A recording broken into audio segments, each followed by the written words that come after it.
네, 안녕하십니까. 오늘부터 사실 대선의 본 선거가 시작이 되고 있습니다. 특별히 오늘은 강주원 후보님 모시고 경제 강국 대한민국의 체질 개선 전략에 대한 이야기를 듣는 시간을 갖도록 하겠습니다. 오늘 강주원 후보님 모셨습니다. 안녕하세요. 네, 안녕하세요. 고맙습니다. 네, 드디어 이제 본 선거가 시작이 네, 됩니다. 그렇죠. 네. 오늘이 이제 후보 마감일이죠. 예, 예. 어제 일부 후보들 등록을 했고, 네, 저도 등록 신청서를 제출했어요. 네, 근데 이제 뭐 기타금 내는 게 예. 공휴일이어서 어제 그렇죠. 이체가 안 되더라고요. 예, 예, 그래서 맞습니다. 이제 오늘 조금 전에 아마 접수를 시켰을 겁니다. 네. 이제 본선거를 이제 앞두고 소감 한 말씀 해주셔야 될 것 같은데요. 저는 이제 그 등록 선언문이라고 하는 것을 보도 자료로 냈습니다. 네. 처음에 출마할 때 출마 선언문 냈었고요. 어제 제출을 했는데 전 그렇게 얘기를 했습니다. 이 패거리 이 구태 정치 이거 청소하고 네. 대화합의 초당적 정치를 실현합시다. 네. 그런 취지의 이야기를 했어요. 네.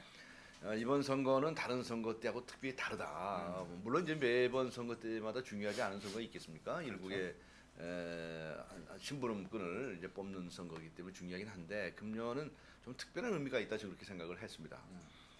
지금까지 대통령이 전부 몇 명이었는지 잘 기억 못 하시죠? 이번에 18대 대통령 선거이긴 한데 예. 전부 사람 수로 하면 10명입니다. 네. 딱 10명이더라고요. 10명. 이명박 대통령까지. 예. 그리고 우리 1, 2, 3, 4, 5, 6, 7, 8, 90 하면 예.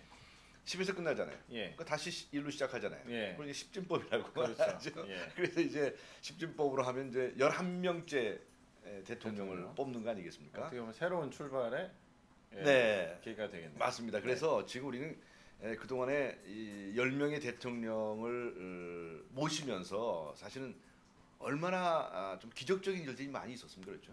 정말 우리가 아마 전쟁도 남북한에 치러서 남한에서만 그때 한 200만 명, 네. 북한에서 250만 명, 이렇게 수많은 사람들이 이 한반도에서 네.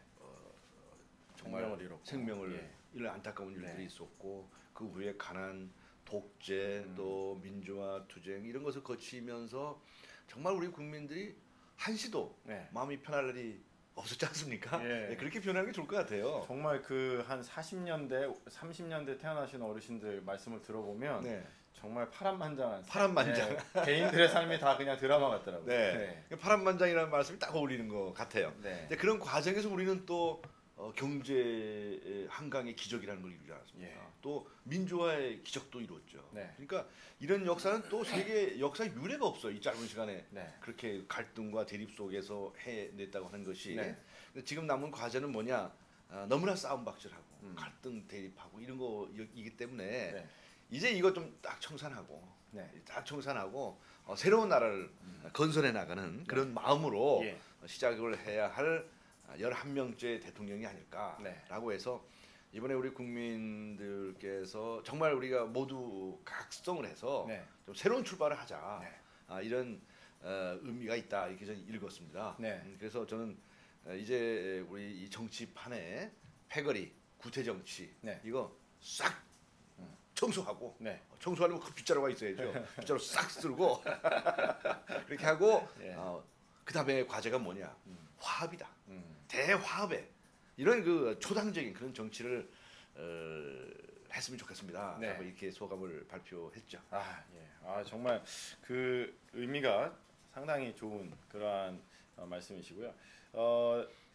정말 화합 정치가 돼야 되는데 사실 근데 지금 현재 이 대선 구도를 보면 싸움박질 선거. 이게 이제는 딱 반으로 갈라져가지고 네. 싸울 것 같은 이제 그러한 전쟁터가 펼쳐지는 것 같은데 그 최근에 이제 지난 주말에 이제 안철수 후보 예. 극적으로 이제 사퇴를 하셨는데 이 과정에 대해서 한번 좀 평가를 해주시죠. 글쎄요, 저 굉장히 빨리 왔다고 저는 생각이 돼요. 예. 뭐 단일화를 한다고 이제 한 며칠 동안 계속 이제 왔다 갔다 하는데, 그래서 저는 처음부터 그랬습니다. 그쪽에 대놓고 단일화라고 하는 것, 뭐 용어 참 좋은데, 근데 대원칙이 있습니다. 네. 뭐냐? 저는 이게 매니페스토 정책 중심 선거를 해야 한다라고 이제 지난 7년 동안 정치 개혁을 운동을 해온 사람으로서 네.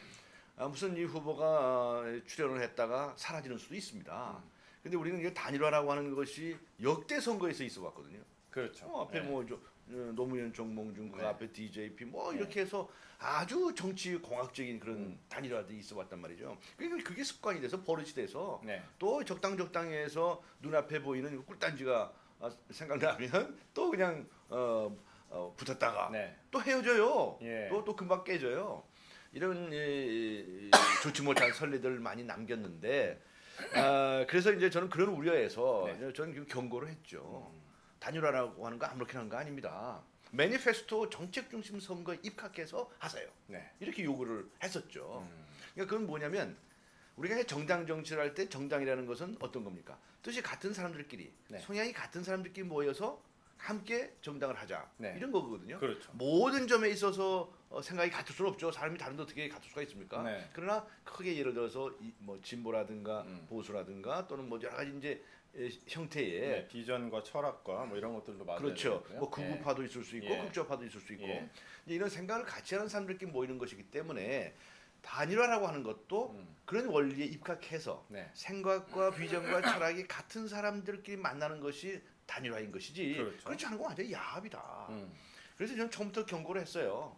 도대체 그 두 양측에서 정말 생각과 철학과 비전이 같은지 그걸 따져봐라. 네. 또 지금은 좀 다르다 하더라도 이게 융합할 수 있는 길이 없느냐 따져봐라 네. 라고 이야기를 했죠. 네. 그런데 보니까 아니다 다를까 음. 아니다 다를까 저는 이제 파행적인 결과를 가져왔는데 네. 저는 이제 안철수 후보 측에서 좀 사려가 네. 깊지 못했던 것이 아닌가 아. 저는 그런 평가를 하고 싶습니다. 어떤 면에서 왜 그러냐 하면 네.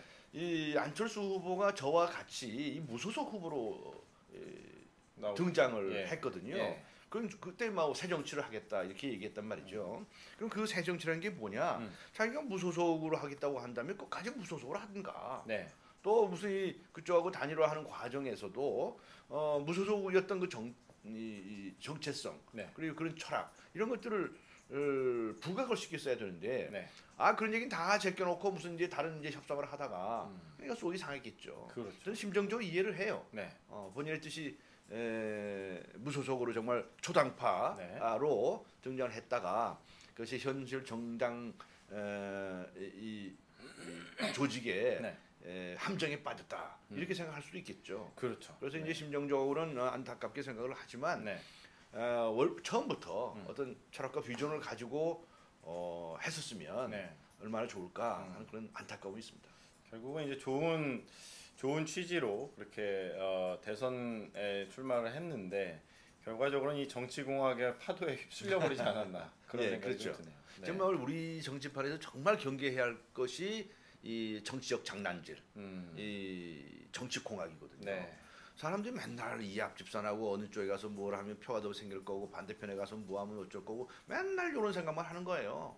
이 아시는 분은 아실지 모르지만 제가 이 출마를 딱 해놓고 보니까 이 정치판에 그런 이 패거리 작당과 무력화적인 성격을 가진 이런 분들이 굉장히 많습니다. 네. 굉장히 많습니다. 그리고 또 선거가 또 한철이에요. 그렇죠. 이 한철 장사하는 사람들도 수도 없이 많아요. 네. 제가 정말 개탄했습니다. 어. 이런 현상은 정말 빗자루를 들고 그냥 쓸어야 한다. 예. 이런 생각을 했는데 많은 이제 그동안의 정치권 근처에서 패배했던 이들 이제 생각을 바꿉시다. 네. 왜 한평생 살다가 몇십 년 살다가 죽는 건데 네. 혹시 모르죠 100년까지 살지. 네. 근데 왜 그렇게 살다가 죽습니까? 우리 생각과 마음을 바꿉시다. 네. 이렇게 제안을 하고 싶습니다. 그러니까 패거리 정치 뭐 이런 정치공학적으로 이합집산하는 정치가 아니라 좀 철학과 가치를 가지고 네. 꾸준히 할 수 있는 그러한 형태의 정치가 필요하지 않나 생각이 드네요. 그렇습니다. 네. 그러니까 우리가 정치라고 하는 것을 또 한 가지 또 제가 문제 삼고 싶은 것은 권력이라고 생각합니다. 그렇죠. 네. 이거 뭐 무슨 꿀단지가 있는 것처럼 생각합니다. 네. 그 생각을 버리고 정치를 해야 합니다. 네. 정치는 봉사입니다. 섬김입니다. 네. 그러니까 이 많은 우리 국민들 네. 또는 이 많은 그 회원이라고 회원 네. 이분들에게 나는 앞장서서 무슨 봉사를 할 수 있을까라고 네. 생각을 해야 되는데 네. 우리나라 사람들은 너무너무 장자를 좋아해요. 하다못해 무슨 뭐 모임에 가서도 회장 있고 부회장 있잖아요. 네. 그 장자가 뭐가 그렇게 좋습니까 그거? 네. 그리고 또 장장하면 안 주면 그 감투라도 쓴 것처럼 생각을 해요. 이것을 뜯어 고치지 않으면 우리나라 앞으로 발전 못합니다. 예. 장자는 권력이 아니고 섬기는 심부름꾼의 네. 일이기 때문에 네. 그래서 특히 그런 정말 봉사의 의식이 철저하신 분들 네. 이런 분들 좀 정치에 나서 주세요. 네. 저는 우리 정치판을 갈기 위해서 정말 그런 제안을 하고 싶습니다. 네. 그런데 이 봉사 정신이 있고 정말 나라를 위해서 헌신하고 싶은 사람들이 정치권에 함부로 들어서지 못합니다. 그 아까 그런 정치공학의 파도에 확 휩쓸려 버릴까 봐. 그렇죠. 시체 말로 해서 좀 순진하신 분들은 정치판에 들어가면 완전히 매도당하고요. 예. 어느 날 갑자기 팽당하고요. 그렇죠. 안철수 자연인 예. 그 이도 그런 점도 있습니다. 정치판의 속성을 모르다가 순진하신 이가 예. 들어갔다가 정말 갑자기 팽당하는 예. 그런 모습이 되었거든요. 그, 그래서 이런 걸 할 때는 정말 봉사정신이 투철하고 사명감을 가지고 네. 그렇게 해야 하는 거죠. 네. 그래서 저는 앞으로 이제 우리 정치판을 바꾼다, 청소한다. 어떻게 바꾸느냐? 봉사판으로 바꾼다. 봉사판. 봉사판으로 바꾸자. 그런 제안을 드리고 싶습니다. 아, 예.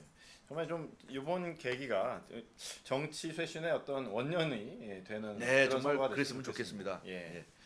네, 그럼 오늘 주제 토크로 좀 넘어가도록 하겠습니다. 오늘은 이 경제 부분에 대해서 같이 이야기를 나눌 텐데요. 사실 그 대한민국 성장이 지난 한 5년간 이렇게 GDP 성장도 좀 멈추고 글로벌 경제 위기에 따라서 지금 한국 경제가 지금 과연 나락으로 떨어질 것이냐 아니면 치고 올라갈 것이냐의 어떤 기로에 놓여 있는데 지금 한국 경제 상황 어떻게 좀 진단하고 계십니까? 아마 지금 우리 경제가 나쁘다는 것은 다 아실 텐데 네. 이게 사실 이렇게 나쁜 것이 우리나라만은 아닙니다. 그렇죠. 전 세계적인 네, 미국의 금융 위기 이후에 미국에 계속 저렇게 불황의 늪에 빠져 들어가고 있고요. 네. 그래서 요즘 나온 말이 소위 그 재정 절벽. 그렇죠. 하는 예. 뭐 그런 얘기들이 나오고 있는데 예. 또 그 잠시 그런가 싶더니 유럽으로 다 넘어가지 않았습니까? 그리스가 무슨 뭐 남유럽이 힘들어지고 예, 스페인 무슨 유럽 아주 이태리까지 네.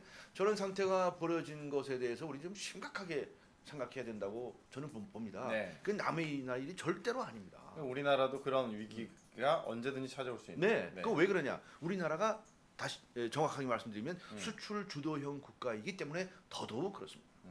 지금 저 유럽 위기 좀 현실화돼 보세요. 그러면 우리나라 수출을 다 맡기고요. 네. 물건 안 사주기 때문에 그 우리나라 어떻게 됩니까? 완전히 우리는 저 뭐 L자형 정도가 아니라 뭐 형편없는 그런 똑같은 이 국가 부도의 위기에 놓이게 될 사태가 생기지 않는 보장이 없거든요. 그렇죠. 네. 그래서 정말 하늘이 도우셔서 그런지 그쪽에 서쪽에서 지금 먼저 그런 사태가 생겼기 때문에 네. 지금 동쪽에 있는 우리나라는 정신 바짝 차려야 할 때가 바로 이때다. 그렇죠. 가만히 넋을 잃고 저 서양 경제, 네. 서구 경제 따라가다가는 네. 우리는 한 물에 휩쓸려서 네. 정말 어떤 위기가 올는지 네. 알 수가 없습니다. 그렇죠. 우리나라가 사실 재정 규모로 보나 경제 규모로 보나 또 무역 규모로 보나 10위권 내에 지금 네. 이렇게 랭크되어 있는데요. 그 내년 예산도 보면 한 380조 정도 되더라고요. 네. 예, 상당히 많은 이 돈이 사실 굉장히 큰 돈인데 네. 이런 돈들을 어떻게 쓰는 것이 좋을까 그런 생각. 결국은 정권이 어떤 비전과 철학을 갖고 있느냐에 따라 달라질 거라고 생각됩니다. 근데 말씀하셨는데 5년 동안 지출 예산은 동결하시겠다 이러한 공약을 제출하셨더라고요. 예. 네. 아마 지금 나온 후보들은 아무도 이런 소리 안 했을 겁니다. 뭐 증액이 불가피하다. 예. 복지 예산 더 늘려야 되기 때문이다. 뭐 네. 이렇게 증세도 해야 되고 예. 그다음 예산이 자동적으로 또 늘어나고 그렇죠. 지난 수년 동안에 우리나라 예산이 얼마나 많이 늘어났습니까? 예. 그리고 국가 채무가 얼마나 많이 늘어났습니까? 예. 뭐 매년 몇 %씩 계속 올라가는 것 같아요. 예. 곧 400조 시대가 올 것 같습니다. 그런데 경제 성장률 바닥을 쳐가면서 네. 이제 3%대 앞으로도 2%가 돼야 될지 모르는 일이거든요. 네. 이런데도 옛날같이 똑같이 네. 과연 성장 시대와 똑같은 그런 사고 방식을 갖고 할 수가 있느냐? 음. 저는 아주 정말 경계해야 된다라고 생각을 합니다. 이렇게 이제 뭐 국가 예산을 동결하겠다 하면은 새로운 지출을 할 수가 없지 않느냐. 네. 그렇기 때문에 이제 예산 증액은 불가피하다. 그렇게 이야기를 많이 할 것 같은데요. 네, 그 무조건 증액을 하려고 한다면 세금을 많이 걷어야 되겠죠. 네. 또 자동적으로 세금이 좀 늘어나는 경향도 좀 있습니다. 네. 그런데 그 세금 많이 걷어가지고 많이 펑펑 쓰는 거야 누가 못합니까? 근데 그것이 과연 장기적으로 우리나라를 살리는 길인지를 한번 생각해 보자 이런 얘기입니다. 네. 저는 이런 문제 접할 때 예. 모든 문제에도 마찬가지입니다만은 특히 또 이 경제 문제에 대해서도 저는 기본으로 돌아가자 이런 제안을 하고 싶습니다. 네. 제가 내놓은 그 여러 가지 정책들을 보면 대체적으로 그렇습니다. 모든 것을 기본으로 돌아가서 처음부터 다시 시작하는 그런 자세로 하자. 네. 뭐 이런 이제 제안들을 많이 해놓고 있습니다. 왜냐하면 그동안에 우리가 기본을 무시하고 네. 아주 왜곡된 어떤 욕망적인 또는 눈앞에 보이는 이속을 챙기는 또는 정략적인 네. 이런 사업들을 정책들을 많이 펼쳐왔거든요. 네. 그러면 안 된다. 저는 경제 문제에 있어서는 그렇습니다. 근검절약을 해야 한다. 이 점에 대해서 어떻게 생각하십니까? 옳다고 생각하십니까? 이 견해가 다를 수가 있죠. 예, 뭐 네. 근검 전략 자체는 뭐 사실 많이 들었던 이야기인데, 예, 그 도덕 교과서에서도 배웠던 그렇죠. 거. 예. 그러니까 우리는 근검절약을 해야 한다고 하면 도덕 교과서에 나오는 얘기라고 생각하기가 쉽거든요. 네. 그러면 도덕 교과서에 나오면 도덕적이 좋은 거 아닙니까? 예. 그럼 그렇게 해야죠. 예. 당연히 해야죠. 그렇죠. 그럼 이제 국가 재정에서 보면 이제 380조라고 칩시다. 이것을 다 근검절약해서 써야죠. 네. 써야죠. 그러니까 제 돈이라면은 근검 절약 할 텐데 맞습니다. 이게 남의 돈 같아가지고 막 쓰는 것 같더라고요. 국가 특히 재정도. 이제 관리들 예. 이제 집에서 산다면 연필 한 자루만 사면 될 걸 네. 국가에서 뭐 재정 가지고 사는 거니까 10자루 20자루 막 사고 말이죠. 네. 그게 너무너무 많습니다. 그래서 저는 국가 재정도 다른 것이 아니다. 네. 근검절약이라고 하는 기본으로 돌아가자. 음. 자, 이제 이 문제를 이렇게 말씀을 드리면 반대하는 일들이 있습니다. 뭐냐? 거시경제 측면에서 네. 정부 지출을 늘려야 공공 부분에서 돈을 써줘야. 공공 부분에서 돈을 네. 써줘야 예. 그래 경기 부양 효과가 있다라고 예. 하는 주장을 하는 거죠. 그렇죠. 마치 뉴딜 정책처럼 또는 무슨 이제 진보적인 네. 이제 측면에서 예. 이제 그런 주장들을 하게 됩니다. 그래서 네. 저는 이렇게 얘기합니다. 우리가 정말 경기 부양을 하기 위해서 공공 부분의 지출을 늘려야 한다면 합시다. 합시다 이런 얘기입니다. 그런데 지금 현 상황을 그렇게 재정이 투입돼서 해야 할 것이냐 아니면 현 예산 가지고서 일단 절약을 해보고 그리고 나서 다음에 생각할 것이냐 네, 어느 게 더 좋은 생각해 건지. 보자는 것이죠. 예. 저는 예를 들어서 이제 380조 원이 내년에 예산이 책정이 된다면 아직 뭐 국회를 통과하지 않았지만 네. 만약에 그 예산이 줄인다고 한다면 저는 무조건 근검 절약부터 할 것이다 라고 하는 겁니다. 불필요한 지출 예산은 다 줄이는 거죠. 줄이는. 그러니까 연필 2자루만 사도 될 걸 한 자루만 2자루만 사겠다고 했지만 예. 굳이 꼭 필요 없다면 한 자루만 사겠다. 우리 많은 국민들이 이 연말만 되면 의아하게 생각하시는 것이 있습니다. 아니 왜 가만히 있던 보도블록을 자꾸 또 예. 뒤집어 엎습니까? 예. 그렇죠. 그리고 또 예. 뭐 길가에 뭐 안 붙어있던 광고들이 또 막 붙어요. 그 참 저 사람들 왜 저러나? 네. 그게 또 아주 멀쩡하다는 걸 국민들이 다 알고 있는데 왜 저런 짓을 하나라고 생각하시는 거거든요. 네. 그 이유가 있습니다. 그 각 기관에서 예산을 확보하잖아요. 네. 그럼 그걸 그 해에 다 써야 됩니다. 네. 만일 남으면 그걸 불용이 된다고 하거든요. 불용 처리가 된다고 하는데 불용 처리를 하면 자기 기관에서 못 쓰고 국가에다 반납을 해야 됩니다. 예. 그 자기들만 손해 본다고 생각하는 거예요. 예, 다 써야 되는데 예, 못 쓰니까. 무조건 쓸 수 있는 돈이 있는데 왜 안 쓰고 국가에 반납하냐? 바보 아니냐? 그럼 내년도 책정 예산에서도 그리고 줄어들죠. 더 나아가서 말씀하신 대로 예. 내년 예산 편성할 때 니네 뭐 돈도 안 쓸 돈도 책정해가지고 지난해 많이 나갔다가 안 쓰고 그래서 불용 처리해서 예. 되돌려 반납한 거 아니냐? 예. 뭐 금년 예산 못 쓴다 더 또 깎아요. 이 똑똑한 사람들이 예산국에 있어가지고 또 다 깎아요. 네. 그리고 어떤 바보가 아닌 이상 그 예산을 안 쓰려고 하겠습니까?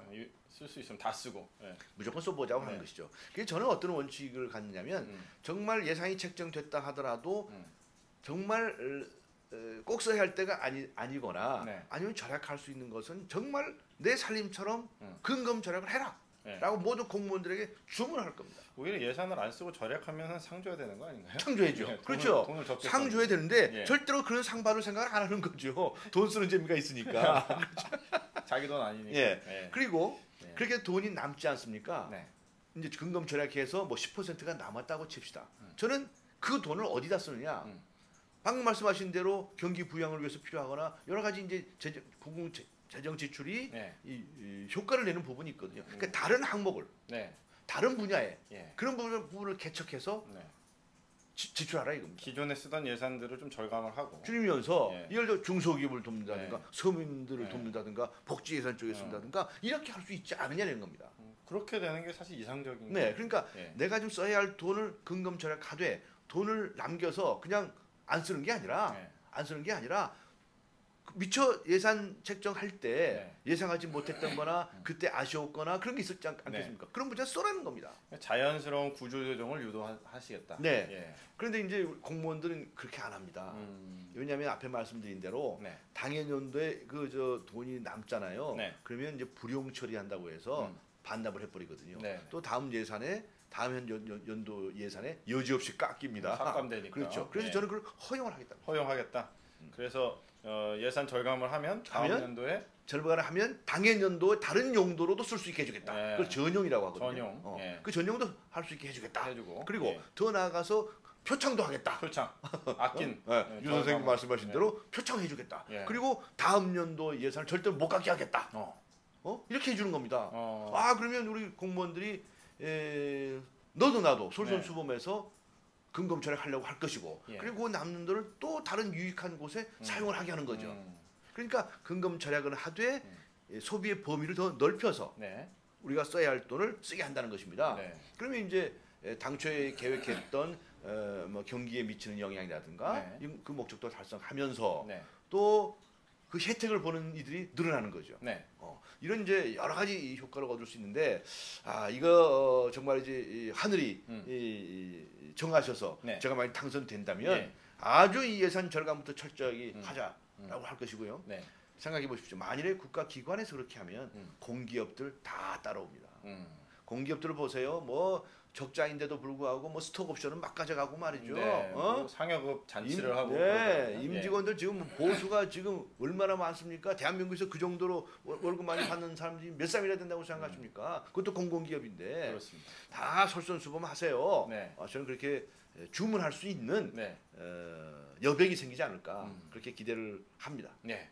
또한 그 지금 예산을 현재 있는 예산을 이렇게 밸런스해서 잘 쓰시는 것도 중요하지만 또 사실 지금 국가 부채 문제도 심각하고 가계 부채 문제도 네. 심각하지 않습니까? 네. 예. 그래서 지금 말씀드리기를 지금 우리 국가 부채가 뭐 주체가 400조, 네. 또 이제 뭐 기타 채무까지 하면 700조, 네. 어떻게 또 다른 것까지 포함시키면 뭐 1000조 이렇게 된다고 한다면 네. 이게 이제 엄청 많은 거거든요. 1년 예산이 380조인데 네. 국가 부채가 뭐 1년 네. 예산을 네. 훨씬 넘어선 그 거죠. 이자만 해도 그냥 예. 엄청나게 내고 있단 말이죠. 그래서 저는 이 국가 부채 문제도 어떻게 할 것인가. 네. 우리가 과연 빚을 가지고 사는 삶과 빚이 없는 삶을 비교해 볼 때 어느 길을 선택할 것인가 네. 라고 하는 걸 먼저 생각해 보고요. 또 그 다음에 사업도 하고 장사도 하려고 한다면 미리 사전에 대출을 받아서 그걸 영업 자금으로 해서 자꾸 갚아나가는 이제 그런 것도 생각할 수 있어요. 네. 그러니까 모든 부채를 죄악시하는 것은 절대로 아닙니다. 네. 그렇게 해서도 안 됩니다. 그런데 그 부채라고 하는 것이 적정 수준이어야 한다. 네. 그러면 어떤 정도가 적정하냐에 관해서 우리가 골똘하게 생각을 그렇죠. 해야 되지 않겠습니까? 예. 빚이 지나치게 많다. 자, 그럼 유럽 같은 사태 생깁니다. 미국, 유럽의 여러 나라들 뭐 GDP의 100%, 120%, 130% 그럽니다.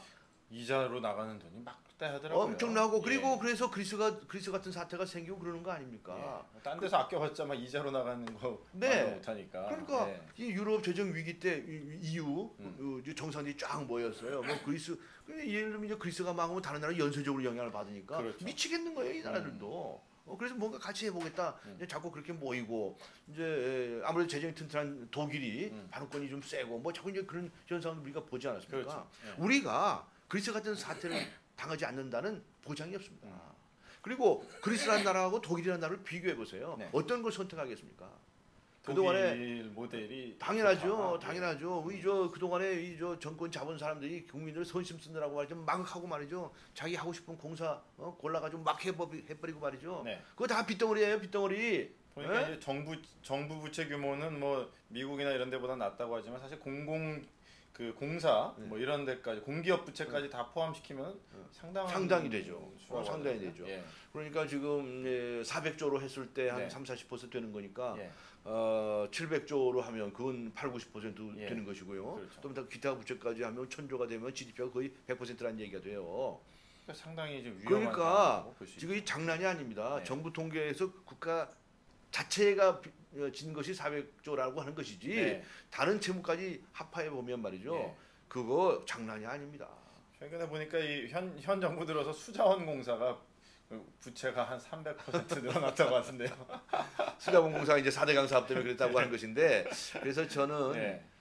정말 알뜰하게 살림하는 그런 사람이 돼야 되겠다. 네. 또 그것은 정부 스스로가 솔선수범하는 모습을 보여야 그래야 공기업, 민간기업 그리고 우리 각 가정에도 전파가 될 것이다. 네. 그렇게 생각하는데 언젠가부터 우리 좀 잘못된 풍조가 있었어요. 한참 경제 성장 시기인데 소비가 미덕이다. 돈을 자꾸 써줘야 내수 경제 활성화가 돼서 네, 네. 경제가 잘 돌아갈 거라고 그런 네. 거거든요. 그러면 그렇다고 해서 소비가 미덕이라고 해서 낭비하고 사치하고 쓸데없는 데까지 마구 쓰라는 겁니까? 그건 절대로 아니거든요. 그렇죠. 그때 저는 그때부터 그 표현에 대해서 이의를 걸었었어요. 좀 문제 있다. 무조건 소비가 미덕이 아니고 적정한 소비를 해야 된다. 음. 최적의 소비를 해야 된다. 네. 그걸 잘 살림살이와 내가 빚을 얻으면 내가 이자를 어떻게 갚아나갈 수 있고 원금을 어떻게 갚아나갈 수 있다. 이런 걸 잘 판단을 해서 최적의 대출을 받아야 된다. 네. 이런 거 아니겠습니까? 예. 그렇습니다. 우리가 조그만 이제 가게를 하나 낸다 하더라도 은행에서 대출을 받으러 가요. 예. 내가 엄청나게 많은 돈을 한꺼번에 빌려가지고 예. 펑펑 쓰는 거 쉽지요. 그렇지 않습니까? 예. 그러면 안 된다는 거예요. 갚지를 못하죠. 네, 자기가 갚을 능력과 장사가 돼서 어느 정도 이제 수입이 생길 거라는 둥 잘 이게 맞춰서 네. 이 대출을 해야 하는 것처럼 우리의 이 소비 패턴도 네. 그렇게 바꿔야 되지 않겠는가? 예. 그것이 저는 바로 기본으로 돌아가는 일이다. 국가 채무도 결국은 그렇게 좀 상환을 위한 좀 전략도 좀 세우고 네. 그렇게 하자 그런 말씀이시죠? 네, 그래서 저는 이미 지금부터 우리는 채무를 이제 상환해 나가야 할 때다. 이제는 갚자. 네, 이런 갚아 나가야서 점점 줄여 나갈 때다. 음. 다시 말씀드리지만 우리는 수출 주도형 국가고 네. 지금 서구 사회의 경제가 저렇게 나락에 빠져들어가는데 네. 거기 망할 때 우리도 같이 따라서 망할 것인가? 잘 생각해 보자는 것입니다. 그렇죠. 예. 그래서 저는 우리가 벌써 세계에서 10위권 국가니까 네. 세계에서 이미 영향력 있는 나라고 네. 경제적으로도 풍요한 나라에 속한단 말이죠. 그렇죠. 예. 그래서 저는 우리나라가 스스로가 이 나락에 빠지지 않고 성공하는 것이 네. 오히려 다른 나라들에게도 더 좋은 영향을 미치고 좋은 일을 하는 것이다. 그렇죠. 이렇게 네. 믿습니다. 네. 그렇습니다. 그러면 일단은 국가 채무 상환을 위한 기본 계획도 수립하고 뭐 전담팀도 구성하시겠다. 네. 그렇게 지금 공약을 하신 거죠? 예. 그렇게 공약한 이유가 있습니다. 예. 제가요 또 이 저 포퓰리즘 또 인기 전략 무슨 저 생색내기 또 이런 공약을 하지 말자고 주장해온 사람 아닙니까? 네. 제가 여기서 예를 들면 국가 채무를 몇 %를 상환하겠습니다. 이렇게 말할 수 있습니다. 그냥 뭐 선언하는 거죠. 네, 예, 하는 예, 건데 예. 저는 그런 공약하지 마라. 더군다나 대통령이라는 사람은 말 한마디를 조심해야 된다. 구체적인 이렇게 수치를 얘기하는 건 상당히 예. 조심해야 된다는 거죠. 잠시 네. 매니페스토에 관해서 말씀을 드리면 네. 우리나라에 아주 못된 풍조가 지금 들어와 있는 게 있습니다. 음. 예를 들어서 뭐냐 아파트 반값으로 하겠다. 네. 이 정주영 씨가 처음에 한 거예요. 그렇죠. 그때부터 반값이 유행해가지고 뭐 반값이다. 반값. 뭐는 또 국민한테 주는 것은 2배를 주겠다. 네. 또 뭐 혜택 주는 것은 100%를 인상하겠다. 이런 식으로 뻥뻥 내세우는 거예요. 그래서 저는 그렇게 얘기합니다. 구체적인 숫자를 막 보여주면 뭔가 뭐가 있을 것 같으니까 네, 국민들 그렇죠. 2배? 반값? 100%? 너무 좋아. 네. 혹 빠뜨린 겁니다. 네. 그런데 저는 묻습니다. 아니 100% 인상하시는 근거가 뭡니까? 89% 인상하는 방법도 있고 110% 인상하는 방법도 있는데 네. 그렇게 얘기하는 게 뭡니까? 네. 이런 공약을 내놓는 사람의 가슴 속에는 국민들을 현혹시켜서 사탕발림을 해가지고 표를 긁어 모으자는 흉측한 마음이 들어있는 거 아닙니까? 네. 자성하세요. 자성하세요. 저는 그걸 요구를 하는 겁니다. 도대체가 자꾸 이 선거 때라고 해서 이제 환심을 사기 좋은 이런 아이템 구하고 뭐 이제 이거 이제 공약 같은 거 허투루 공약을 한번 내놓고 그렇게 얘기하지 않습니까? 근데 보세요. 지금 나와 있는 공약 중에 여러분에게서 세금 얼마나 많이 더 얻어내겠습니다. 네. 이런 공약한 사람이 있습니까? 없죠. 절대로 안 합니다. 보험료 인상하겠습니다. 이런 소리 하는 사람이 있습니까? 된 다음에 하겠죠. 이거 그러니까 공약 이행하려고 하니까 돈이 없네. 뭐 이러면서. 그때 가서 약속을 지키려고 네. 했는데 안 네. 됩니다. 그러니까 그게 이제 2006년도에 저희가 처음에 그 매니페스토 정책 중심 선거 운동을 할 때 제가 만든 말이 있습니다. 자, 약속을 했으면 꼭 지키세요. 네. 근데 나중에 뻥치지 마세요. 라고 얘가 이 뻥이란 말을 했어요. 예. 그래서 그때부터 이제 유행어로 돌아다닌 말이 뻥공약이냐 이런 얘기예요. 뻥공약. 뻥공약 이게 완전 유행어가 됐죠. 음. 그래서 많은 후보들이 뭐 시장 군수부터 하다 저기 뭐야 이제 기초 단체들 의원부터 말이죠. 모든 이 공직 후보자들이 공약을 내놓는데 뻥공약 내지 마세요. 이렇게 늘 계도를 하고 그렇게 다녔었죠. 네. 그래서 제 공약에는 그런 정말 뻥이라고 생각할 만한 공약이 하나도 없습니다.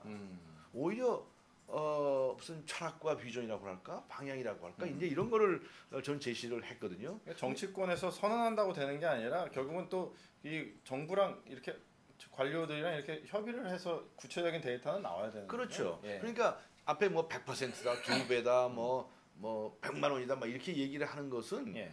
정말 나쁜 공약이고요. 그런 공약 믿고 찍지 마세요. 난 국민들에게 말씀드립니다. 현실성도 없고. 이제 제가 좀 조금 더 구체적으로 설명을 드리면 네. 만일에 이 사람이 대통령이 됐다고 칩시다. 그래서 예를 들면 뭘 100% 인상 뭐 100%를 더 많이 뭐 나눠드리겠다 네, 네. 이렇게 얘기했다면 이게 이제 실무자들을 다 모아놓고 지시를 할 거 아닙니까? 네. 이번에 뭐 복지 예산 뭐 이런 거 이 중에서 이걸 100% 인상하고 내가 공약을 했으니까 하세요라고 하면 이 실무자들은 아주 미치는 겁니다.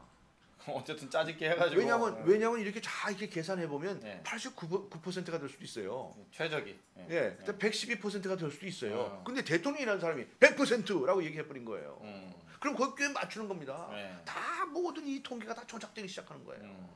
그러니까 대통령은 크게 보아서 상당히 많은 혜택을 가도록 하자. 이것이 철학이다. 비전이다. 이렇게 말을 할 수 있지만 그것이 100%인지 89% 요따구 말을 함부로 하면 절대로 안 되는 겁니다. 그렇죠. 네. 그래서 이 실무적으로도 네. 정말 무슨 이 그냥 뻥 공약이다라고 말할 수 있는 정도가 아니고 네. 이 행정을 정말 왜곡시키는 가장 큰 잘못이다. 그러니 그런 것을 고치세요. 정치권의 뻥공약이 행정을 왜곡시킨다, 교란시키고, 교란시킨다. 예. 예. 그렇다. 예, 그렇습니다. 재정부시라 방지기구도 독립 편성하시겠다. 그 말씀을 제안을 한 이유가 있습니다. 예.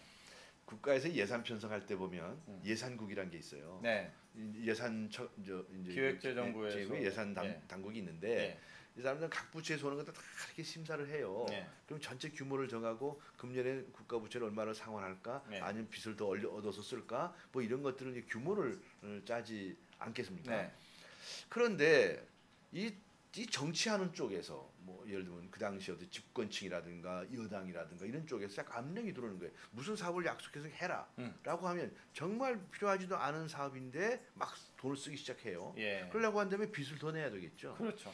예. 이런 것 때문에 이제 골머리를 앓게 돼요. 그런데 위에서 높은 사람이 이야기를 하니까 그 예산 책정하는 거예요. 그렇게 재정 계획을 세워요. 그래서 막 빚을 갖다 공기업에 떠넘기기도 네. 하고. 예. 그 다음에 국회로 가면요. 국회에서는 각종 지역 사업에 관해서 온갖 청탁을 합니다. 예. 요새 우리나라 국회의원들은 다 지역 무슨 사업의 청탁자들이에요. 이 사람들 지역 선심성 공약 예. 이런 거 내세우고 생생내기 하기 위해서 그저 국회의원들한테 시달려서 미치겠다는 거예요. 네, 재정부 공무원들이. 네. 그 다음에 이게 또 국회로 예산이 가면 또 거기서 또 증액하고요. 또 우리 거 빼냐 말이죠. 예. 그래서 저번에도 많이 문제가 됐지만 무슨 형님 예산이 나오고 네, 네. 무슨 누구 야당의 누구 예산이 나오고 막 그렇죠. 그렇게 이 국민들이 정말 속상하게끔 이렇게 만들지 않습니까? 네. 그래서 저는 이게 좀 여기에서도 특단의 대책이 필요하다라는 생각을 하게 됐습니다. 예산 당국으로부터 또 이 국회로부터 좀 자유로운 독립한 이런 정말 뚝심을 가진 어떤 집단이 있어서 네.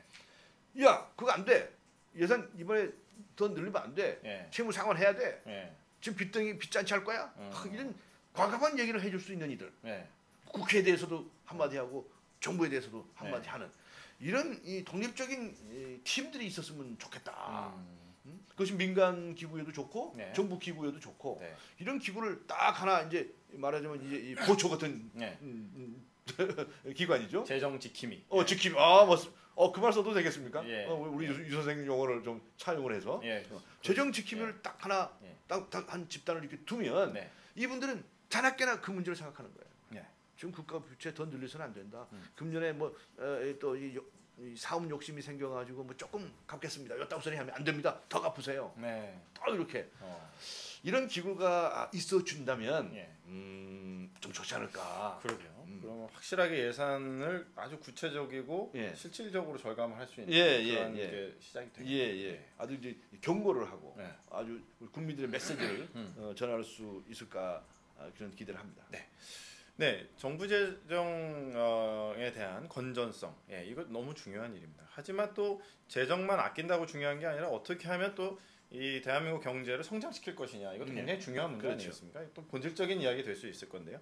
그래서 이제 신성장 동력을 어떻게 창출할 것이냐, 아주 파격적인 제안들 몇 가지 하는데요. 예. 수도권 공장 총량제 규제를 전면 철회하겠다. 철폐하겠다. 네. 이건 뭐 사실 파격적이고 물론 이건 재계에서 상당히 요구했던 부분이기도 한데요. 예. 그러면 문제가 발생하지 뭐 계속 뭐 수도권으로 지금 집중 현상이 일어나는데 네. 이게 뭐 지방 분권을 해치는 게 아니냐 이런 비판도 있거든요. 당연히 조심스러운데. 나오겠죠. 네. 그래서 저는 이 문제를 말씀드릴 때 예. 그 두 번째 공약과 같이 말씀을 드립니다. 패키지로. 네. 뭐냐? 100만 명. 네. 수도권에 100만 명의 네. 귀농 귀촌 사업을 실시하겠다. 100만 명 귀농 귀촌 사업을 시행하면서 이것도 풀고 수도권은 풀겠다. 동시에 풀고. 예. 그래서 저는 이제 이 투 트랙이죠. 네. 역시 이제 이 양날개 이 예. 전략인데 예. 그동안에 우리가 수도권을 규제해온 것은 뭐냐면 수도권의 인구가 너무 자꾸 밀집해 오지 않았습니까? 그렇죠. 그러니까 학교도 못 지게 하고 공장 등 경우에도 공장 총량제라는 게 있었습니다. 네. 그래서 수도권에서는 공장을 지려면 뭐 쫀쫀하게 이렇게 좀 하고 그리고는 없어요, 못 해요. 네. 못 지게 돼 있었어요. 그래서 우리나라에서 이제 큰 대기업에서 뭐 어디 경기도에 어디에다가 무슨 공장을 지고 싶은데 지을 수가 없는 거예요. 그러니까 이제 어떤 다른 지방으로 가야 되는데 더 지방으로 내려가면 뭐 물류라든가 뭐 교통이라든가 이런 것 때문에 너무 힘들다. 예. 또 인력의 문제도 있다라고 해서 네. 왜 해외로 나가버리는 거예요. 해외로 나가버리는 거예요. 그 중국 뭐 동남아 이런 데로 막 나가버리는 거죠. 수도권을 실제로 벗어나면 이제 젊은 사람들이 잘 안 오려고 하고 막 네. 근무를 기피한다고 하더라고요. 예. 그래서 이제 해외에 유출되는 현상이 생기고 그랬는데 예. 이게 정말 안타까운 일이죠. 그래서 만약 그것만 딱 떼서 생각하면 네. 수도권의 인구가 너무 계속 늘어나고 있었고 그래서 그만큼 규제를 했기 때문에 더 이상 늘지 않았다라는 말도 할 수가 있습니다. 네. 그래서 수도권만 자체만 보면 이제 그렇게 생각할 수도 있다는 것이죠. 네. 그런데 수도권의 인구가 집중하고 농촌이 황폐화되는 현상을 돌파할 방법이 뭐가 있을까를 생각을 해서 네. 함께 생각해 보면 네. 더 출중한 아이디어가 나올 수가 있다. 그러니까 수도권을 자꾸 억지만 한다고 문제가 해결되는 거 아니에요? 그렇죠. 예. 수도권을 억제했음에도 불구하고 인구는 계속 또 늘었거든요. 예. 많이 늘지 않았겠지만 수도권의 공장 총량제를 완전히 철폐했을 경우에 더 많이 늘어났겠죠. 예. 그러면 억제했기 때문에 그만큼 덜 일어났을 겁니다. 그렇다고 뭐 지방에 있는 공장들이 더 많이 생긴 건 아니니까요. 예. 그런가 하면 집안화 점점 황폐화됐고 지금 농촌이 다 죽었습니다. 농촌이 완전 공동화. 저는 이제 농촌 말씀을 좀 드려야 되겠는데 예. 농촌에 가보면 이제 다 고령층들이고 일손이 없다. 네. 그래서 농사를 못 짓는다. 이렇게만 생각하면 먼 나라 이야기 같습니다. 그런데 농촌이라는 데가 뭐 하는 데입니까? 우리가 매일 아침에 매일 하루에 세 끼 먹고 사는 밥상에 올라오는 농수산물 아닙니까? 이게 식품 농수산물입니다. 네, 그렇죠. 그런데 우리의 밥상을 네. 보십시오. 지금 80% 90% 다 외국산입니다. 예. 그리고 다 중국산들을 비롯해서 여러 군데 외국에서 수입되어 온 겁니다. 그렇죠. 예. 어떻게 믿습니까 그거? 네. 지금 이 가끔 뭐 이 언론에 보도되는 걸 보면 참 기가 막힐 정도의 정말 이 불량하고 말이죠 유해한 네. 그런 식품들이 완전히 포장을 해가지고 우리 식탁에 올라와 있어요. 심지어는 조류 독감에 걸린 그런 새 관련된 네. 그런 것도 수입됐다 적발됐다고. 지금 그 정도가 예. 아닙니다. 우리 밥상을 우리가 보면 네. 다 요리를 잘해놔서 먹음직해 보이죠. 그거요 정말 정체불명의 식품 많습니다. 그렇죠. 이 우리나라 밥상이 뜯어고치지 않으면 안 되거든요. 네. 그 방법이 뭐냐? 우리의 농촌이 살아서 그 농촌에서 농수산식품들이 이 경작이 되고 채취가 돼서 우리 밥상에 올라와야 되는 겁니다. 네. 그 농촌에서 농사지어서 쌀을 비롯해서 네. 콩, 배추 이거 조달해 줄 사람이 누가 있습니까? 네. 없지 않습니까? 그렇죠. 네. 그런데 왜 우리 농촌이 지금 이 모양 이 꼴이 됐느냐? 네. 그동안 이제 고도 성장을 해오면서 주로 이 제조업 중심의 경제 성장을 했습니다. 네. 그러다 보니 1차 산업, 농업, 무슨 임업 이런 것들은 다 죽어라 해버린 겁니다. 네. 그래서 심지어는 핸드폰 팔아가지고 농수산물 사오면 된다라고 생각을 했어요. 네. 그게 아주 공공연하게 유식한 사람들 입에서 맨날 튀어나온 얘기가 그 얘기입니다. 네. 비교 우위. 지금 우리나라가 지금 그 꼴입니다. 핸드폰 팔아가지고 농산물 사 먹고 있습니다. 그렇죠. 자, 이러면 어떤 현상이 생기느냐? 이 외국의 농수산물 어떻게 믿느냐? 우리 밥상 이거 어떻게? 이거 우리 사랑하는 어린이들에게 이거 정말 먹일 거냐? 이거 이제 심각한 문제일 뿐만 아니라 더 나아가서 심각한 문제가 있습니다. 우리 지금 국제적으로 곡물 위기가 생겨가지고 난리가 난 적이 가끔 있지 않습니까? 예. 또 곡물값이 상당히 올랐다고. 기후 변화를 포함해서 이 세계 곡물 파동은 보나마나 올 것이 뻔합니다. 네. 기후 변화가 이렇게 심각하게 변해가는데 네. 곡물 파동 안 생기겠습니까? 그렇죠. 곡물 파동 생기면 우리 어디서 수입해 옵니까? 곡물 파동 생겨가지고 다 자기네들 저 자국 식량으로 다 확보하면 우리는 우리 수입을 해올 물량이 있습니까? 어떻게 구해옵니까? 상당한 이게 바로 리스크가 식량 전쟁이라는 네. 겁니다. 네. 그런데 이거 대비하지 않는 이런 무책임한 정부가 어디가 있습니까? 역대 대통령이랑 뭐 했느냐고 난 묻고 싶습니다. 네. 이 농촌 죽어라 하는 이런 정부가 어디가 있느냐는 겁니다. 지금 우리는 제가 그냥 뭐 낭만적으로 농촌을 살립시다 이런 얘기가 아닙니다. 우리 생존에 관한 문제고 우리가 먹고 사는 것에 관한 문제입니다. 네. 그래서 요즘 뭐 일자리 창출하고 어쩌고 여러 가지 공약들도 많이 나오고 그러는데 네. 농촌 이렇게 놔도 무슨 저 일자리 창출이냐. 농촌이야 바로 일자리를 창출할 보고다 보고 금덩어리 같은 것이다. 그래서 만일에 수도권에서 100만 명이 귀촌해서 귀농하자. 예. 그럼 거기서 농업을 살리고 네. 그 좋은 식품 만들어서 도예제 팔자 이거예요. 네. 제가 이렇게 얘기하니까 지금 농촌이 저 모양 조건인데 네. 누가 갑니까? 네, 그렇죠. 네. 100만 명을 강제로 이주시킬 수도 없는 거 그러니까 아니겠습니까? 독재 공산주의 국가도 아니고 예. 그런데 예. 조기 은퇴자를 조사한 통계가 있어요. 음. 50세 막 지나셔서 조기 은퇴하신 분이 있는데 네. 이분들에게 희망을 물어봤어요. 66%가 귀농 귀촌을 희망하는 겁니다. 조기 은퇴자 66%. 네, 난 이제 고향에 돌아가서 아니면 산 좋고 물 좋은 전원 생활을 좀 하고 싶다라고 네. 희망을 해요. 네. 그런데 지금 당장 할 수 있는 여건이 됩니까 안 됩니까? 안 되죠. 안 되겠죠. 뭐 우선 거기서 뭐 먹고 살지도 모르겠고. 가서 내가 농촌도 그동안에 저 농사도 안 지어봤고 예. 또 농촌에 가서 무슨 일을 해야 할지도 모르겠고 예. 그러니까 귀농은 농업을 하는 것이고요. 예. 귀촌은 농촌에 가서 또 다른 여러 가지 사회활동을 하는 농촌에 거거든요. 사는 거고. 네, 예. 그래서 귀촌 귀농 이렇게 말하는데 예. 이분들이 돌아가고 싶은 거예요. 그런데 돌아갈 여건이 안 되는 거죠. 음. 그래서 정부가 해야 할 게 뭐냐? 우리 여러분 훌륭하신 여러분들이 농촌에 많이 갑시다라고 하면서 네. 농촌에 가서 마음 놓고 귀촌 귀농 활동을 할 수 있도록 네. 도와드리면 될 거 아닙니까? 예. 그런데 저는 여기서도 원칙이 있습니다. 그래서 생돈 대주는 거 이런 거 절대 반대합니다. 뭐 보조금 이거 절대로 반대합니다. 네. 어떻게 하느냐? 농촌에 말이죠. 농지, 네. 이 땅을 사야 될 거 아니에요. 저 땅이 없으면 안 되죠. 그래서 여러분 굳이 땅을 살려고 그러지 마세요. 지금 유휴 농지도 있고요. 예. 농지은행에 농지가 있고 그렇습니다. 그렇죠. 예. 그러니까 그런 유휴 농지들 예. 이런 것들 다 모아서 빌려줘요.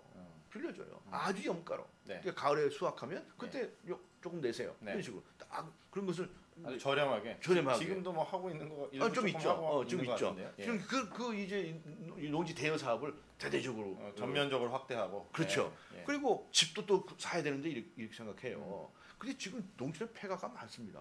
예.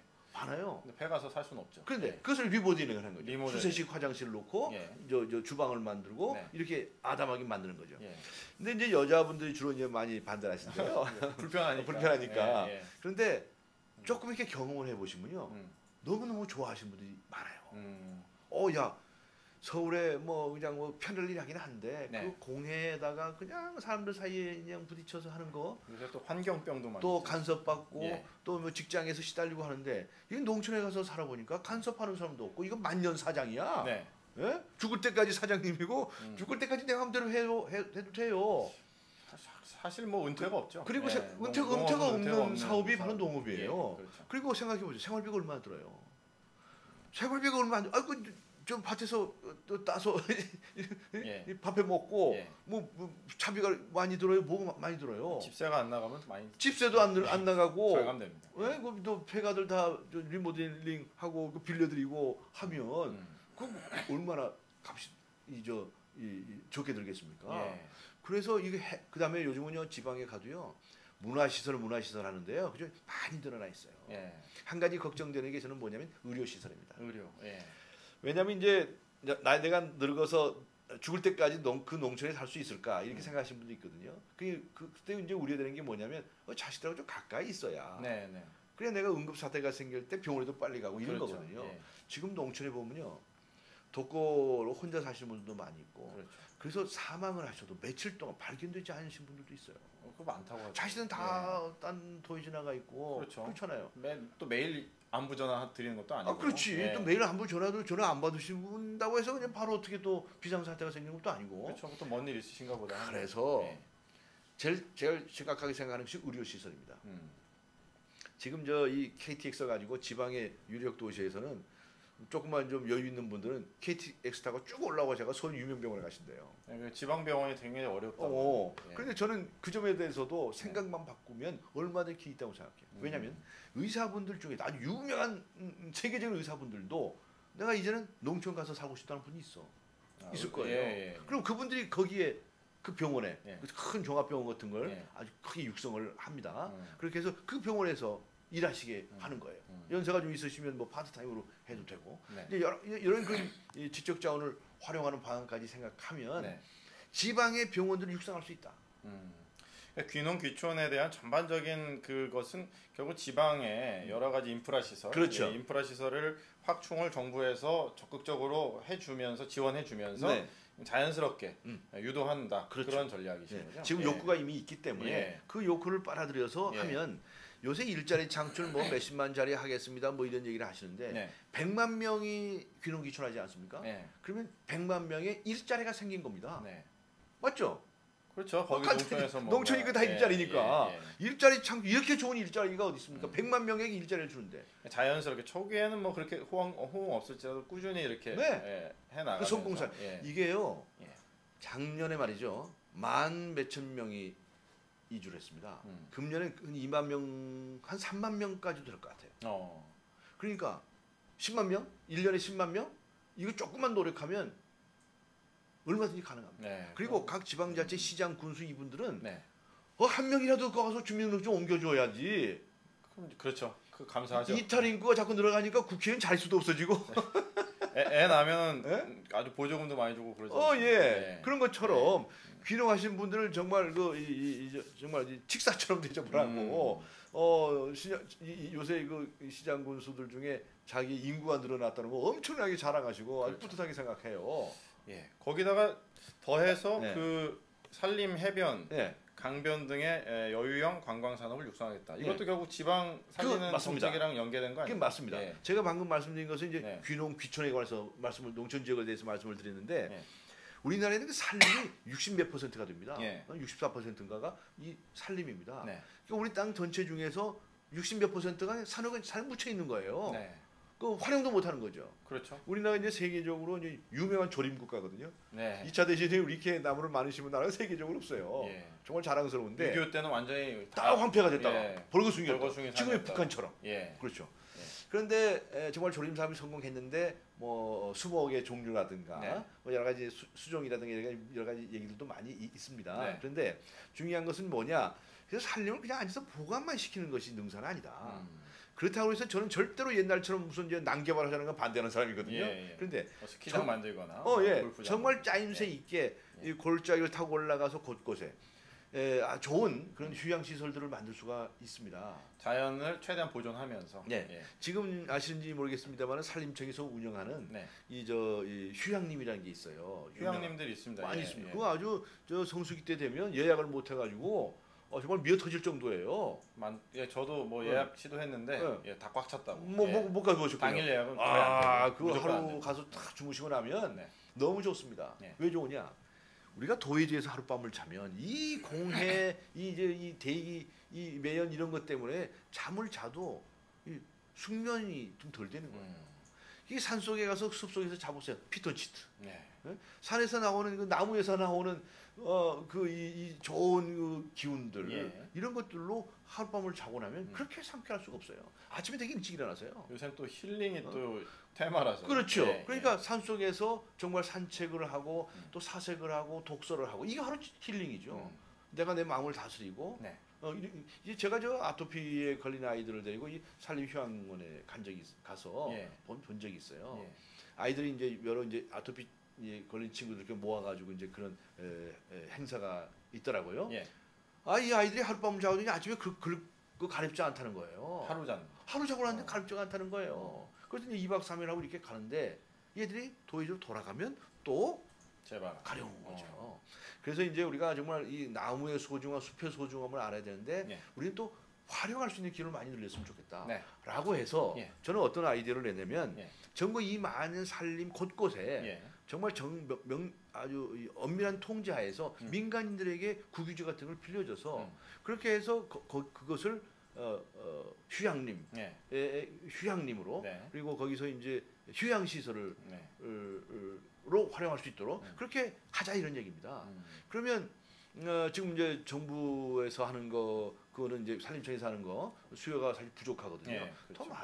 더 많이 이렇게 활용을 하게 하고 네. 또 우리나라는 삼면이 바다입니다. 예. 삼면이 바다를 놔두고서 그냥 물 구경만 할 겁니까? 예. 그것도 해변가에 요즘 많은 펜션도 생기고 했지만 그렇죠. 아름다운 그 해변가에 쫙 이렇게 휴양 시설들을 좀 많이 만들고 네. 또 이제 강변에 아름다운 정말 좀 좋은 이런 휴양 시설들을 많이 만들어서 네. 이 휴양 관광, 네. 여유형 관광 이걸 활성화시키면 좋겠다. 지금 뭐 한류 관광이 또 굉장히 많이 오는데 사실 뭐 계속 도시에서만 놀 수는 없는 관광할 수는 없는. 그게 저는 이제 이 우리 네. 관광에 관해서 우리 국민들에게도 호소하려고 합니다. 네. 여러분 모처럼 휴가를 내서 관광을 가가지고 네. 왜 이렇게 전쟁처럼 돌아다니십니까? 요거 이 사찰 구경하고 저 강 구경하고 네. 저 교회 구경하고 네. 그냥 내내 돌아다니는 거예요. 갔다 온 피곤하고. 그러니까 월요병이 걸려가지고 이거 휴식이 아니라 네. 노동이에요. 그것도 중노동이에요. 네. 그렇게 하지 말고 이 휴양을 가서는 책 한 두세 권 가져가서 독서를 하는 거예요. 근데 우리나라 사람들은 그 독서하는 시간이 아까운 거예요. 얼른 싸돌아다녀야 되는데. 예.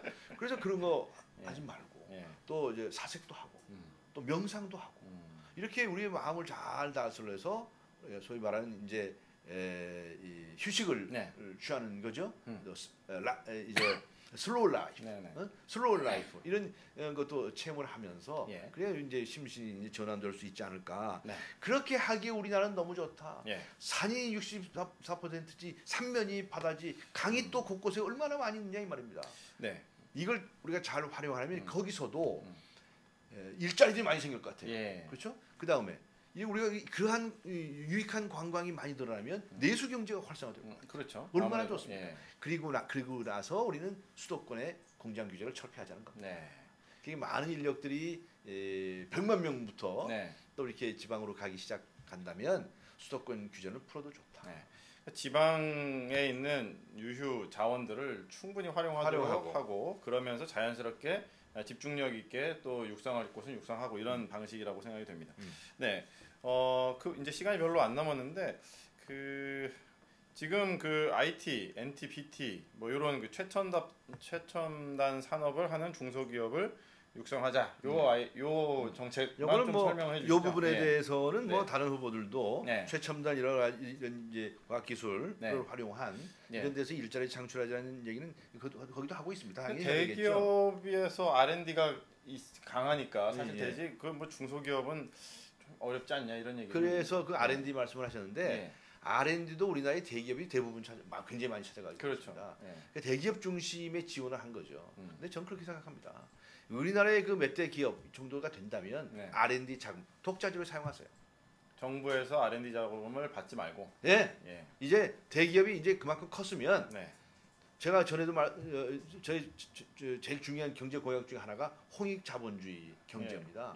대기업에는 더 큰 자유를 주겠다 이거예요. 간섭도 하지 않겠다. 그러나 무슨 일감 떼먹기를 한다든가 말이죠. 불공정 거래를 한다든가 그런 건 단속하겠다. 동시에 간섭도 하지 않지만 지원도 하지 않겠다. 그래서 저는 R&D 자금 같은 것도 정말 부득이한 경우 외에는 대기업은 하지 말고 당신들이 여러분이 뭐 몇 조씩 산더미가 쌓아놓지 말고 네. R&D 하면 써라. 예. 전 그런 요구를 할 것이고요. 네. 오히려 그거는 중소기업의 R&D 자금을 많이 지원을 해서 철저하게 관리를 해서 예. 살아나게 하겠다. 그러면, 그게 중소기업의 강국이 독일처럼 네. 되는 방법이다. 강소기업이 육성될 수 있는. 맞습니다. 네. 그래서 저는 네. 이런 이 최첨단 산업을 지원하는 것, 네. 또 여러 가지 서비스 산업을 개발하자는 것, 네. 그거 다 찬성하고. 그래서 네. 그러나 저는 그것을 주된 공약으로 하지 않았습니다. 네. 근데 정말 주된 공약으로 내놓은 것이 바로 이 적성 찾기 조기 취업으로 제조업의 인력난을 해소하겠다는 겁니다. 제조업, 중소기업 이런 데는 사실 지금 국내 인력 난이 심각하죠. 그렇죠. 네. 그러니까 외국인 노동자를 네. 쓰고 그래요. 근데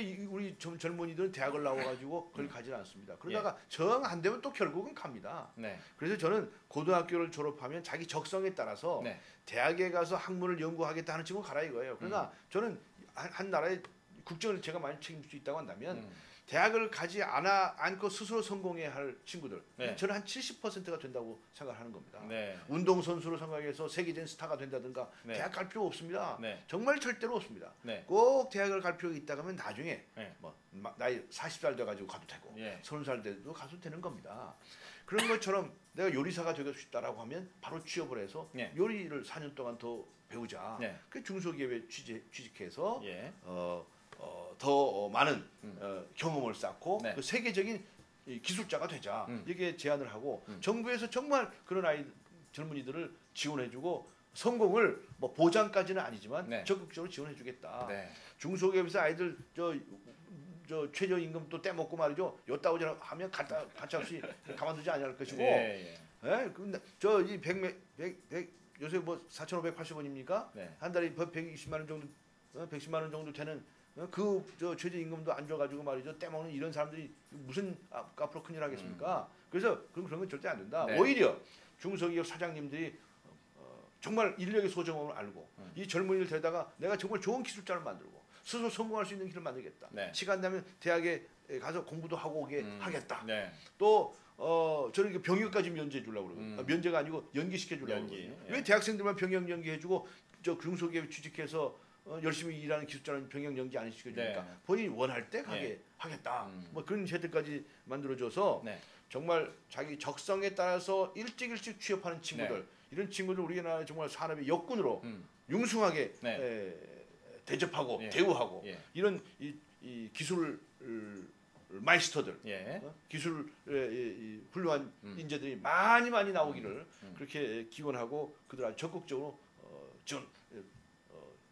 지원하겠다. 네. 내 약속의 말씀을 드리는 겁니다. 아, 예. 너무 좋은 말씀이고 또 이것은 단지 뭐 1, 2년의 효과가 아니라 사실 우리나라 미래를 좀 준비하는 일이 아닌가 그런 생각이 듭니다.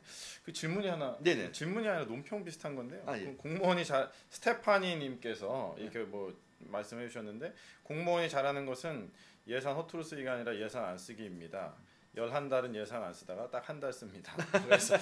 그래서 공무원이 집행해야 하는 예산은 국민에게 당연히 쓰여야 함인데 그걸 아끼는 공무원 개인에게 표창하는 것은 옳지 않는 거 아니냐 뭐 이런 의견 주셨습니다. 아껴서 예. 연말을 몰아서 쓴다. 예. 그 말씀을 시인을 하시는데 감사하게 생각하고요. 네. 우리가 이제 정말 국민 운동을 하고 싶습니다. 예. 우리 지금 허리띠를 졸라매야 할 때입니다. 네. 저 많은 후보들이 저 뭐 그냥 잘 사는 나라 만들 것처럼 그렇게 혼자서 다 할 것처럼 큰 소리 뻥뻥 치는데 네. 난 정말 위험하다고 생각합니다. 예. 저는 오히려 우리 국민들께서 고통스럽다고 생각하실지도 모르겠지만 저는 우리 국민에게 요청하고 호소할 겁니다. 네. 우리 지금 허리띠를 졸라매야 됩니다.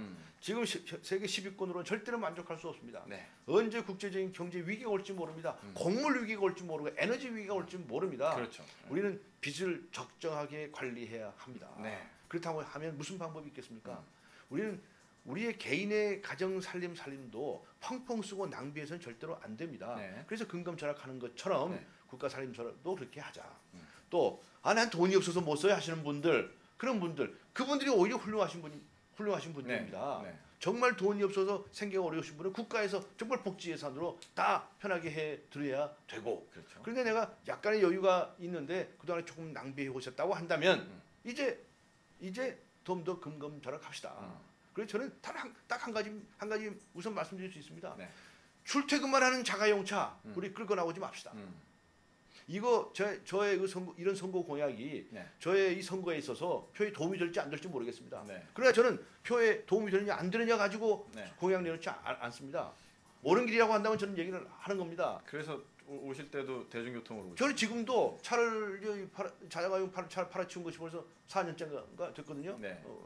9년부터 네. 2009년부터인가 그렇게 했으니까 예. 그때부터 계속 저는 이제 급하면 이제 또 일정이 많으니까 그럴 때면 택시 타고 예. 지하철 타고 마을버스 타고 그러고 예. 다닙니다. 네. 저 지금도 그렇습니다. 예. 뭐 역대 대통령 후보가 이렇게 다니는지 잘 있는지 모르겠지만 저는 혼자 이렇게 예 오시더라고요. 혼자서 좀 걸어오시고 보셨잖아요. 근데 전 그렇게 합니다. 그리고 다른 예. 특히 젊은이들에게 호소합니다. 여러분 출퇴근만 하는 자가용 그거 여러분이 잠시 편하다고 생각할지 모르지만 그거 엄청난 겁니다. 네. 기름값 거기 또 우리 다 수입해 오는 기름입니다. 네. 기름 한 방울 나지 않습니다. 네. 또 거기서 내뿜는 매연 공기 생각해 보세요. 이 모든 사람들이 다 이 고통받는 겁니다. 네. 뭐가 좋아서 그렇습니까? 그렇습니다. 그래서 대중교통 이용할 수 있으면 가급적 합시다. 네. 예. 그러니까 이런 이제 쓴소리를 우리 국민 여러분들에게 네. 드리는데 네. 과연 표를 많이 줄 수 있지 않을지 모르겠습니다만은 현명하신 분들의 네. 현명하신 판단을 기대하는 겁니다. 네. 네, 감사합니다. 오늘 그 대한민국 경제 체질 개선 전략이라고 하는 주제로 이야기를 해봤습니다. 사실 우리 작은 부분부터 체질 개선해야 될 것이고요. 생각을 좀 변화시키면 좋겠다. 그래서 포퓰리즘적인 그러한 또 이 규제 일변도의 그러한 정책이 아니라 살릴 곳은 살리고 또 지원할 것은 지원해서 전 국토가 고루 발전할 수 있는 그런 아주 자연스러운 정책들을 오늘 이렇게 들어봤습니다. 마지막으로 국민 여러분께 한 말씀 해주시고 오늘 방송 마치겠습니다. 네, 저는 이번 이제 선거를 앞두고 소신 투표를 하시기를 제안을 드립니다. 저는 매니페스토 운동을 해온 사람으로서 정말 우리 유권자가 변해야 세상이 변한다. 저는 이렇게 믿습니다. 훌륭한 사람을 뽑기 위해서는 정말 우리가 마음속에서 어떤 비전과 철학을 가지고 있는지 자신에게 점검해 보시고 그리고 소신 투표를 하시기를 당부드립니다. 네. 네, 감사합니다. 저희 정책 토크는 대선 끝날 때까지 계속 이어갈 수 있도록 하겠습니다. 많은 관심 기울여 주시고요. 강지원 후보님의 정책에도 많은 관심과 성원 부탁드리겠습니다. 이것으로 마치겠습니다. 고맙습니다. 네, 네 감사합니다.